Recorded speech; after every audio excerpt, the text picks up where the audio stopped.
Hello and welcome back to Kim Reads as we continue with Maryellen, the one and only. Chapter 7, Hand-Me-Down Teacher.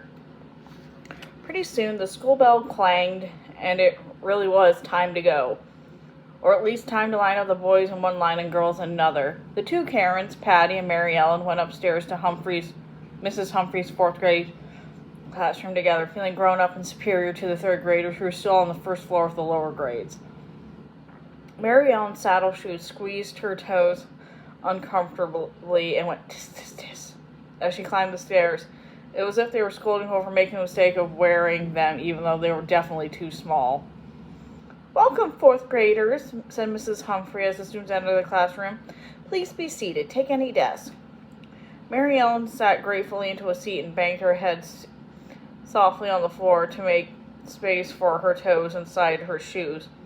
The felt poodle skirt was too hot for the sunny September morning, and Caroline's crinoline itched under her armpits. She wriggled and scratched as inconspicuously as she could. "Please, partner?" Davy asked sympathetically from his temporary seat beside her, on loan from Scooter. Maryellen knew Davy was only joking with her in a friendly way. Even so, she felt a tiny prick of annoyance. And then Wayne, next to Davy, began to chirrup. "Ooh, ooh, ah, ah," as he scratched his head and his armpits, pretending to be a monkey scratching his fleas. Suddenly, he stopped and stared. "Yikes, what happened to you, Baldy?" "Holy cow," breathed Davy, his eyes widened at the sight of Maryellen's sticky-out bangs. Snorted Maryellen, turning away to hide out how hurt she was. She had expecting teasing from Wayne, but not from Davy. Until now, Davy had always made her feel better about things, not worse. She decided that she wasn't going to apologize to him for what Carolyn had done. So there. Maryellen turned her attention to Mrs. Humphrey, who smiled and nodded at the students so they entered. Everyone was seated. Mrs. Humphrey said, "Now I'll call roll and assign permanent seats alphabetically." As she was waiting to be I'm going to be honest, when I was in middle school, there was 2 classes where we did this, and I hated it because the school bully had to sit behind me. As she waited for her name to be called, Maryellen looked around the 4th grade classroom. She was glad to see lots of maps rolled up like a window shades above the blackboard, because she loved thinking about other countries and different languages. She was not so glad to see, above the blackboard, green placards with miles of uppercase and lowercase letters swooping along the white script. Handwriting was not her best subject. She recognized all the kids except one new girl who had long, dark braids, and Maryellen saw with amazement pierced ears. "Larkin, Maryellen," Mrs. Humphrey called. "Present," said Maryellen. Mrs. Humphrey beamed at Maryellen as she pointed to a desk she wanted her to take. "I could have guessed you were a Larkin," she said. "You and your sisters Joan and Carolyn are as like as 3 peas in a pod. I'd recognize that Larkin nose anywhere." "I had your sister Carolyn in my class a few years ago, and Joan a few years before that. They were excellent students." "Yes, Mrs. Humphrey," said Maryellen, thinking, "I'm off to a good start. Mrs. Humphrey likes me already." She slid into a chair at her assigned desk, which was behind Jim Lansing, as usual. After 3 years behind Jimmy Lansing, she was getting to know the spindly back of his neck very well. "I'm glad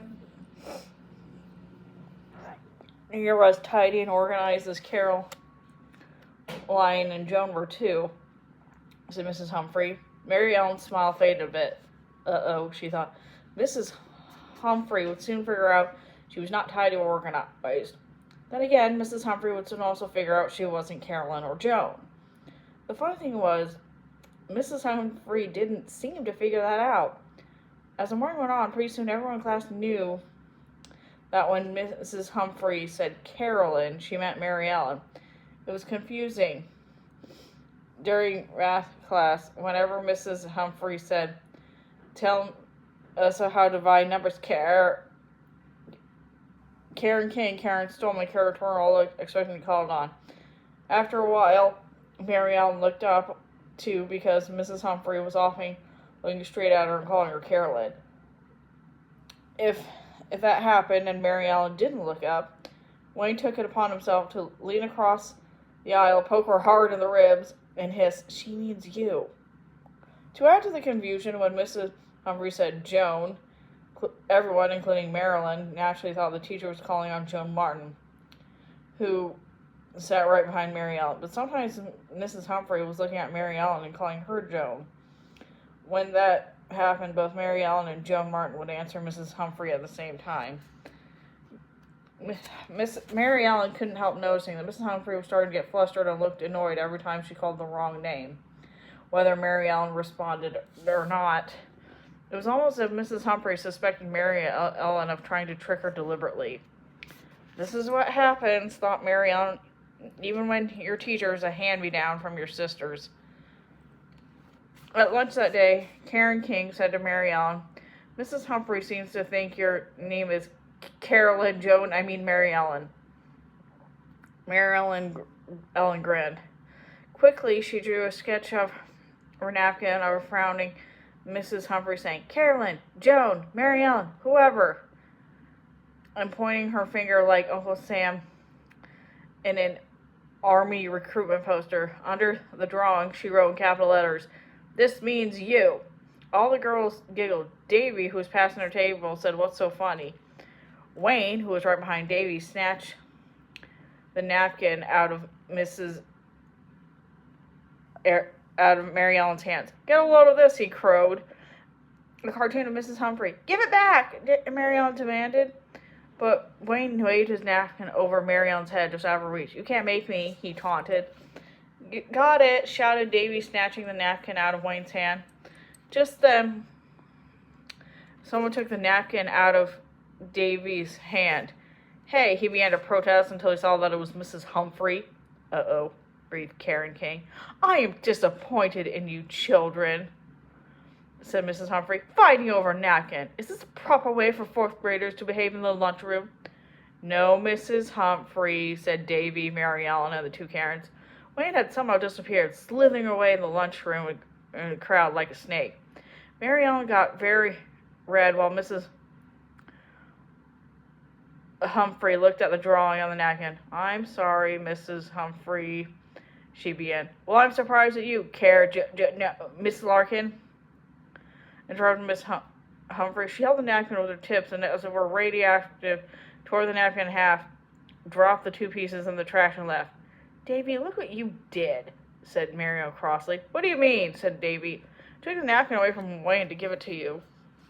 "Well, if you hadn't been yelling and waving it around, Mrs. Humphrey wouldn't have noticed it," said Maryellen. "You got me in trouble." "You got yourself in trouble," said Davy, "by drawing the cartoon in the first place." Maryellen started to say. "Never mind," said Davy. "I'll get lost. That's what you want me to do, right? Just like this morning." He turned on his heel and stormed off. "Yikes," said Karen King softly. "He's mad." "Well, I'm mad too," said Maryellen. "Now, Mrs. Humphrey doesn't like me. It's David's fault." "I think it's Wayne's fault," said Karen King. "Well, why does Davy put up with Wayne the pain anyway?" said Maryellen crossly. "I don't like him. And I don't think Mrs. Humphrey liked your cartoon," said Karen King, who prided herself on the truth no matter how unpleasant it might be. "I never meant for her to see it," said Maryellen miserably. "She may not be for sure who I am, but now she is sure that she doesn't like me." "Well, we like you, Care, Joe, no, Miss Larkin," said Karen King kindly. "Thanks," said Maryellen. Her smile was weak but grateful. Whatever would she do without the Karens, her two best friends, especially now, when for the first time ever she and Davy were on the outs. That afternoon, when Maryellen was back home changing into her play clothes, Joan asked, "So how was the first day of fourth grade?" "Fine," sighed Maryellen, sounding as if she meant the opposite. "Mrs. Humphrey is nice, isn't she?" said Carolyn. "I guess so," said Maryellen gloomily. "You don't sound very enthusiastic," said Joan. "What happened?" Mrs. Humphrey kept calling me Joan or Carolyn," Maryellen grumbled, "and I drew a cartoon about it. She saw it." "Uh-oh," said Carolyn. I didn't mean to be disrespectful, said Maryellen. Really, I didn't. It was just sort of making a joke about how she didn't seem to know it was me. Did you tell Mrs. Humphrey you were sorry? Asked Joan. Yes, said Maryellen, and I really am sorry. Mrs. Humphrey will forgive you. She knows that it's what you do after you make a mistake that matters. Anyway, everyone makes mistakes. Yes, Carolyn interjected brightly, like your bangs. Moaned Maryellen, not at all cheered up. Mrs. Humphrey never would have seen the cartoon if Wayne hadn't snatched it and Davy hadn't waved it around. What did I tell you? Said Joan. You cannot be friends with boys in the 4th grade. They're okay again in high school. Maryellen knew, of course, Joan was thinking of dreamy Jerry, to whom she was practically engaged. But right now, Ellie Melly, if you're smart, you concentrate on your friendship with the Karens. Right, said Carolyn. Girls won't let you down. Maryellen hoped Carolyn was right and that Joan was wrong. She really didn't want to have to wait until high school to be friends with Davy again. Deep down, she was sorry about their fight, and she had already missed him. The next morning, Maryellen put on the plaid school dress and the brown Oxford she had inherited from Carolyn. She waited, but Davy didn't stop by the bike to school with her, so she rode by herself. It was amazing, thought Maryellen, as Mrs. Humphrey explained long division, how much better her brain worked when her feet weren't feeling squashed and she didn't have to worry all the time about Carolyn's crinoline falling down. When the math lesson was finished, Mrs. Humphrey pulled down the map of the world. Good, thought Maryellen. She liked geography. She always helped Dad plot their route and read the map that went on the car trip. He liked to doodle the shapes of different states and countries just for fun. Boys and girls, said Mrs. Humphrey, in 4th grade we study history, social studies, and current events. To understand any of those subjects, we need to know geography. In fact, geography is so important that we're going to have a class geography bee at the end of the month, and the winner will get prizes.